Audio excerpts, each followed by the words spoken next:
자, 이 시간에는 원가법의 감가수정에 대해서 합니다. 자, 감가수정은 반드시 원가법은 비용성의 측면에서 자, 기준 시점에서 재조달 원가에서 감가수정을 공제해서 가격을 구하는 방법인데 감가수정을 공제한다, 차감한다 이렇게 나와야지 감가수정을 가산한다 하면 안 됩니다. 더하는 게 아니라 빼는 겁니다. 그래서 감가수정이란 뭐냐? 항상 기준 시점까지 매년 그 금액이 마모돼서 빼지는 금액을 감가수정이라고 합니다. 그러면 감가수정을 반드시 공제해서 또는 차감해서 가격을 구해야겠죠. 감가수정을 가산한다 하면 안 되죠. 원가법에서. 자, 그러면 감가수정을 계산하는 방법은 반드시 주관적인 관찰 감가도 인정이 되겠죠. 자, 그런데 감가수정을 계산하는 방법이 가장 많이 쓰이는 게 5가지가 있는데, 자, 그 중에 내용연수법이 있습니다. 자, 감가수정 계산하는 방법을 반드시 외우셔야 됩니다. 원가법에서 감가수정을 계산하는 방법이 몇 종류가 있다? 크게 5가지 종류가 있습니다. 자, 5가지 종류를 반드시 외우는 거죠. 첫째, 내용연수법이 있습니다. 자, 내용연수법이라는 것은 내용연수, 그 기간에 대한 어떤 금액을 말하죠. 내용연수법이라는 것은 반드시 경제적 내용연수를 말하는 거지 물리적인 내용연수를 말하면 안 됩니다. 내용연수법이라는 것은 경제적인 흐름을 말한다. 경제적인 내용연수를 기준으로 하지 물리적 내용연수를 기준으로 하지 않습니다. 자, 그래서 첫 번째 문제, 감가수정을 구하는 방법 중에 내용연수법이 있는데 내용연수법이 가장 많이 쓰입니다. 내용연수법 중에 경제적 감가, 경제적 내용연수를 말하는 거지 물리적인 내용연수를 말하지 않는다. 자, 물리적 내용연수 나오면 무조건 틀립니다. 경제적 내용연수를 말한다. 자, 그러면 내용연수는 동일한 내용연수라도 건축 방법, 관리, 유지 상태 등에 따라 감가의 정도가 달라집니다. 그렇겠죠? 자, 건축 방법이나 관리 또는 유지 상태에 따라서 감가의 정도가 달라집니다. 자, 정률법에 의한 감가액은 매년 정률법 퍼센트로 감가를 하기 때문에 매년 금액이 체감합니다. 매년 떨어지는 금액이 줄어들어요. 정률법이란 것은 퍼센트로만 감가가 되기 때문에 점점 남아있는 금액이 적이니까 그 금액에 똑같은 10%를 적용하더라도 금액이 줄어들겠죠. 그래서 정률법은 반드시 연간 감가액은 체감한다로 가야지 시간이 흐를수록 감가액이 증가한다면 안 됩니다. 체증한다 하면 틀린 문장으로 가야 됩니다. 정률법에서는 연간 감가액은 시간이 흐를수록 금액은 체감한다 이렇게 나와야 되죠. 정액법은 매년 감가액이 일정합니다. 매년 감가액이 일정하다. 정액법, 매년 감가액이 체감한다. 정률법으로 갑니다. 자, 그러면 내용연수법이라는 것은 반드시 3가지 측면이 있다. 내용연수법 안에 3가지 방법이 있는데 이 3가지 방법을 반드시 외워야 됩니다. 자, 감가수정을 계산하는 방법은, 구하는 방법은 크게 5가지인데 그 중에서 내용연수법이 있다. 내용연수법은 경제적 내용연수를 말하지 물리적 내용연수를 말하지 않는다. 그리고 내용연수법의 3가지가 정액법, 정률법, 상환기금법이 있습니다. 정액법, 정률법, 상환기금법은 내용연수법 안에 있습니다. 내용연수법의 3가지 방법, 1번 정액법, 2번 정률법, 3번 상환기금법. 이거 반드시 외워야 되죠. 그래서 감가수정을 구하는 방법은 내용연수법이 대표적인데 내용연수법은 경제적 내용연수를 주로 한다더라. 그리고 내용연수법의 3가지 방법이 정액법, 정률법, 상환기금법이 있다. 자, 정액법은 주로 건물에 적용되는 거죠. 자, 정액법은 연간 감가액이 똑같습니다. 1년이든 2년이든 50년이든 매년 감가하는 금액이, 감가 수정되는 금액이 똑같다. 그래서 정액이라고 합니다. 자, 정액법에 의한 연간 감가액은 일정하게 감가됩니다. 일정하게 감가된다 하면은 정액법으로 가야 되죠. 그래서 계산이 아주 간편합니다. 그래서 우리 문제 나올 때 아주 많이 나오는 게 정액법에 의해서 구하라 이렇게 나오죠. 감가 수정액을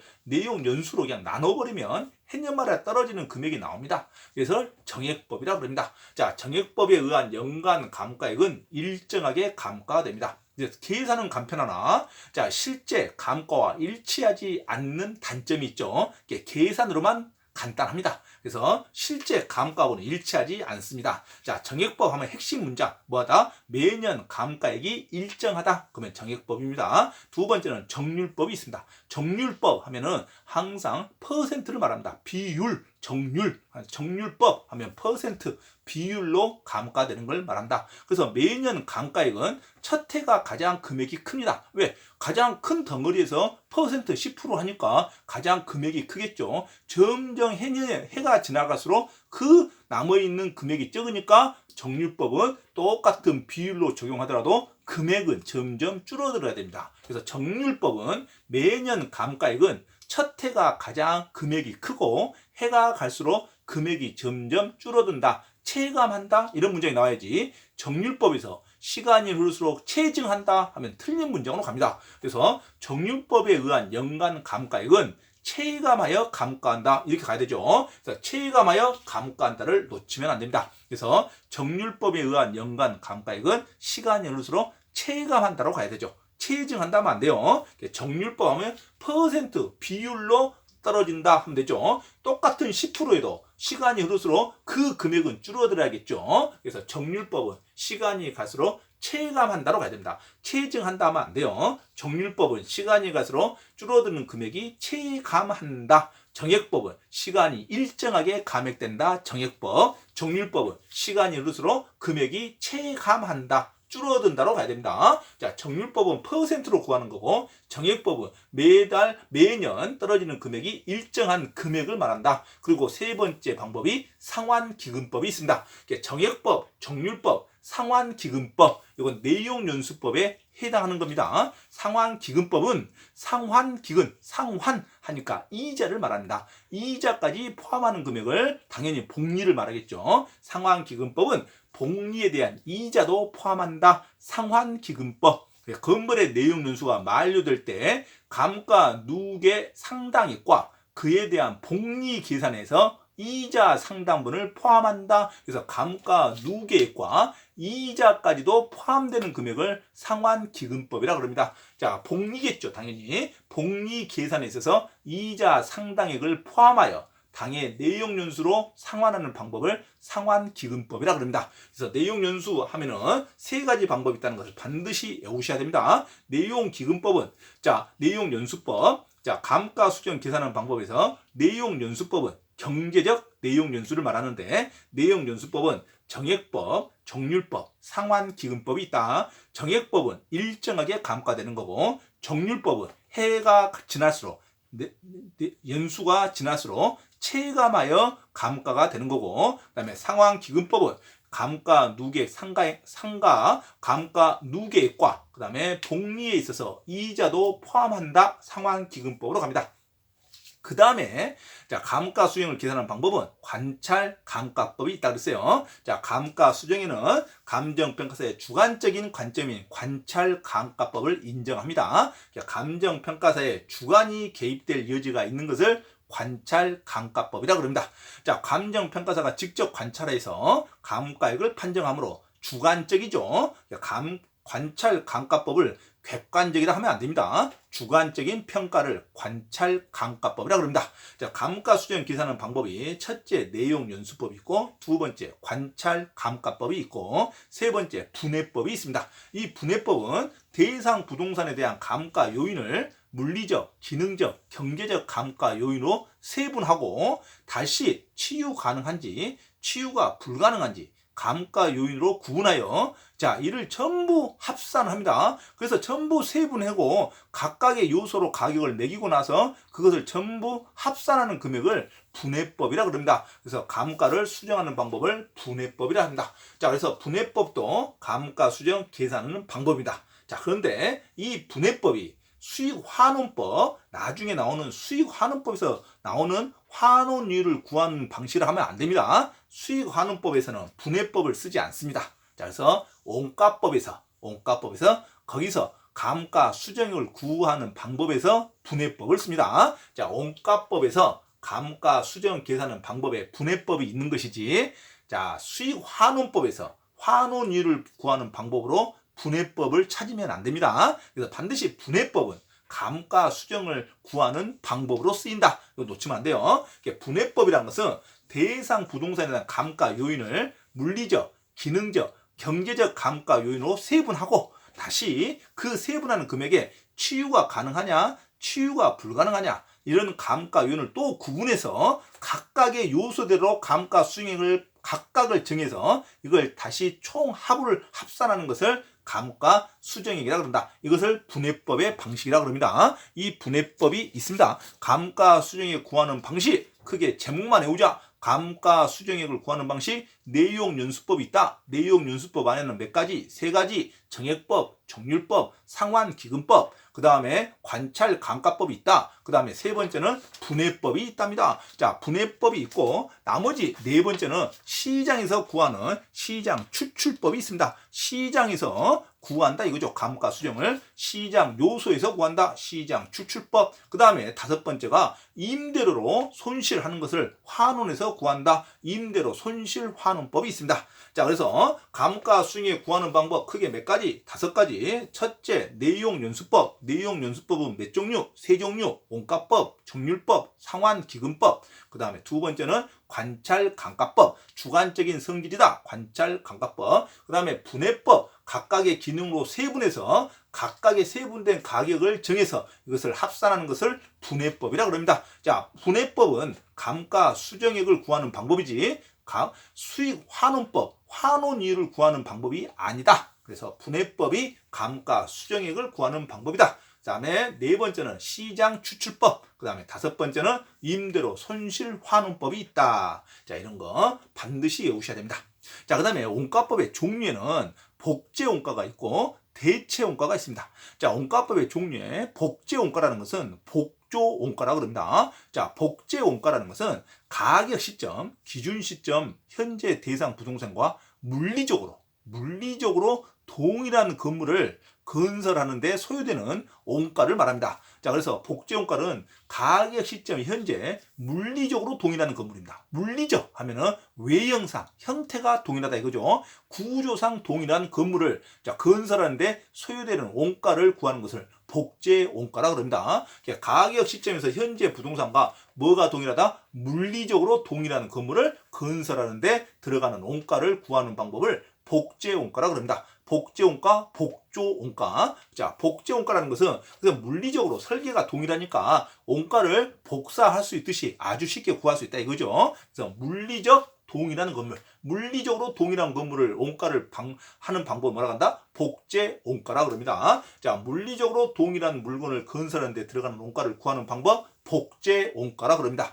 그래서 신축 건물 원가 평가에 적당합니다. 신축 건물 원가 평가에 적합하는 것 복제 원가라고 합니다. 물리적 측면의 동일성을 추구하는 거죠. 물리적인 측면 또는 설계상의 동일성, 구조상의 동일성 하면은 물리적 측면의 연구 동일하다, 물리적 동일하다, 신축 건물에 적합하다 복제 원가로 갑니다. 자, 실무상으로는 복제 원가가 많이 채택이 되죠. 그래서 물리적으로 동일한 건물 평가하는데 복제 원가가 쓰인다. 신축 건물을 평가하는데 무슨 원가? 복제 원가가 쓰입니다. 자, 두 번째 대체 원가가 있습니다. 대체 원가 하면은 대체 또는 대체 비용이라고 그러죠. 대체 원가. 자, 대체 원가는 기준 시점 현재 부동산과 구조상 설계상 동일하진 않지만 자, 효용이 동일합니다. 용도가 동일하다 이거죠. 동일한 효용을 제공하는 건물을 건설하는데 소요되는 원가를 대체 원가라고 합니다. 대체 원가 하면은 동일한 효용성, 그다음에 복제 원가 하면 물리적 동일성, 그다음에 신축 건물. 대체 원가는 자, 효용이 동일하다. 동일한 효용성, 동일한 용도, 쓰이는 용도, 동일한 효용성을 제공하는 건물을 건설하는데 쓰이는 원가를 대체 원가라고 합니다. 그래서 동일한 효용성은 오래된 건물을 평가하는 데 적합합니다. 동일한 효용성인 대체 원가는 오래된 건물을 평가하는 데 적합하다. 그래서 효용적인 측면의 동일성을 추구한다. 그러면 대체 원가라고 합니다. 대체시킨다 하는 거 쓰이는 용도를 대체시킨다. 그래서 동일한 효용성, 효용성이 동일하다. 오래된 건물의 평가에 적합하다. 그러면은 대체 원가를 갑니다. 자, 별도의 기능적 감가는 행하지 않습니다. 왜? 기능이 똑같죠. 야, 연식이 다르지만 기능은 똑같다 이거죠. 그래서 대체 원가는 별도의 기능적 감가는 행하지 않습니다. 자, 물리적 감가 수정은 해야겠죠. 서로 간에 연식이 틀리니까. 그래서 물리적 감가 수정은 필요하지만 기능적인 감가 수정은 필요하지 않는 것을 대체 원가라고 합니다. 자, 이론상으로는 대체 원가가 설득력이 있습니다. 하지만 실무상으로 많이 쓰인 것은 복제 원가가 많이 쓰입니다. 자, 그래서 복제 원가 하면은 신축된 건물에 적합하고 동일한 물리적으로 동일한 건물, 물리적으로 동일한 건물, 새로운 건물, 신축 건물의 평가에 적합하다. 복제 원가로 가는 거고, 그다음에 동일한 효용성, 오래된 건물 평가에 적합하는 것을 대체 원가라고 합니다. 대체 원가는 효용이 똑같기 때문에 자, 별도의 기능적 감가는 하지 않습니다. 하지만 물리적인 감가 수정은 필요하겠죠. 그래서 기능적 감가 수정은 필요하지 않는 원가 방법을 대체 원가라고 합니다. 자, 대체 원가 하면은 오래된 건물의 동일한 효용성, 그래서 기능적 감가는 필요하지 않는다. 자, 그런데 복제 원가는 새로운 건물, 새 건물에 적합하고 그 다음에 물리적으로 동일한 건물에 적합하죠. 그러니까 물리적으로 동일하다, 새 건물에 적합하다 그러면 복제 원가, 오래된 건물에 적합하다 대체 원가, 동일한 효용성이 필요하다. 자, 대체 원가와 복제 원가를 구별해야 됩니다. 자, 그 다음에 나머지는 원가법 산정 방식인데, 원가법 산정 방식은 크게 제목만 외우시면 됩니다. 원가법 산정은 총량으로 조사하는 것이 있어요. 원가법. 그래서 총량 조사법이 있다. 자, 건축에 관계되는 모든 항목에 대해서 원자재와 노동량을 세밀히 조사해서 비용을 추계하는 방법을 자, 총량 조사법이라고 합니다. 모든 항목에 대해서, 모든 것에 대해서 원자재와 노동량을 세밀히 조사해서 시간이 많이 필요한 방법을 총량 조사법이라고 합니다. 자, 총량 조사법이라는 말 나오면 모든 항목에 대해서 조사하는 것을 총량 조사법이라고 합니다. 그다음에 구성 단위법이 있어요. 부분적으로만 조사하는 것이죠. 그래서 각 구성 부분별로 측정 단위에서 단가를 곱해서 비용을 추계하는 걸 말합니다. 그래서 구성 부분별로 단위로 해서 곱해버리는 거죠. 구성 부분 단위로 해서 각각의 곱해서 단위 면적당, 단위 가격당 곱해서 가격을 평가하는 방법을 구성 단위법이라고 합니다. 지붕은 평당 얼마, 담은 미터당 얼마, 기초는 통단 얼마, 이렇게 단위를 정해서 곱해버린 것을 구성 단위법이라고 합니다. 자, 단위 비교법 있죠. 대상 부동산의 전체에 대해서 같은 단위로 아예 적용해버린다. 그래서 가장 널리 있습니다. 같은 단위로 적용해버린다는 뭐냐면 전체 제곱미터당 얼마, 이게 평당 얼마다. 이게 단위 비교법. 가장 일반적으로 쓰이는 방법을 단위 비교법이라고 합니다. 제곱미터당 얼마 한 단어로만 써버리죠. 그래서 단위 비교법이 있다. 자, 비용지수법도 있어요. 비용지수법은 대상 부동산의 최초의 건물 비용을 알 수 있을 때 적용하는 겁니다. 최초의 건물 비용, 신뢰성 있는 기관으로부터 발표된 건물 비용 지수를 사용해서 대상 건물의 재생산 비용을 추계하는 겁니다. 그래서 최초의 비용으로 건물 비용 지수로 해서 추계하는 것을 비용지수법이 있습니다. 자, 예를 들어서 1985년 건물 비용이 평당 150만 원이 들었답니다. 그때 건물 비용지수라는 단어가 나오면 비용지수법으로 하는 거죠. 건물 비용지수가 100이고 현재는 140이라고 할 때 재생산 비용, 원가 비용 얼마냐? 그러니까 그때 85년도 평당 150만 원 곱하기 자 100분의 140 하면 되겠죠. 현재가 140이고 옛날 비용 지수가 100이니까 이 물가를 반영하는 방법을 비용지수법이라 그럽니다. 자, 그래서 원가법 산정 방식은 모든 것을 전부 계산한다. 모든 항목에서 계산한다. 총량조사법. 그 다음에 각 부분별로 단위를 정해서 정한다. 구성 단위법. 근데 각 부분 단위가 아니라 단위를 하나로만 통일해서 정한다. 단위 비교법. 그 다음에 물가까지 반영한다. 비용지수법이 있습니다. 자, 이걸 원가법 산정 방식이라고 합니다. 자, 원가법 산정 방식보다 더 중요한 거 복제 원가와 대체 원가를 구별하는 거. 그 다음에 가장 중요한 거 감가 수정 방법을 구하는 거. 감가 수정은 내용 연수법이 있다. 내용 연수법은 크게 세 가지. 정액법, 정률법, 상환기금법. 내용 연수법이 있습니다. 그 다음에 관찰 감가법, 분해법이 있고, 그다음에 시장 추출법이 있고, 자, 임대료 손실 환원법이 있다. 자, 이 5가지가 자, 감가수정을 구하는 방식이 됩니다. 자, 감가수정 구하는 방식을 반드시 외울 거. 자, 내용연수법은 경제적 내용연수를 말하지 물리적 내용연수를 말하는 게 아닙니다. 정액법은 해년마다 금액이 똑같은 금액으로 감가되는 것을 정액법이라 그래요. 정률법은 비율로 감가되기 때문에 시간이 흐를수록 그 비용이 체감한다고 가야 됩니다. 체증한다 하면 안 돼요. 정률법이 있다. 상환기금법은 이자까지 포함한다. 이자, 복리 계산된 이자도 포함되는 금액을 상환기금법이라 그럽니다. 자, 그래서 감가수정액을 구하는 방법, 내용연수법, 관찰감가법, 그 다음에 분해법, 그 다음에 시장추출법, 임대료 손실 환원법, 이 5개가 있다는 거 놓치면 안 됩니다. 자, 이상 원가법의 이론을 마쳤습니다. 교재가 필요하신 분은 문의를 하시면 소정의 비용을 받고 자, 교재를 복사한 것을 배송해 드립니다.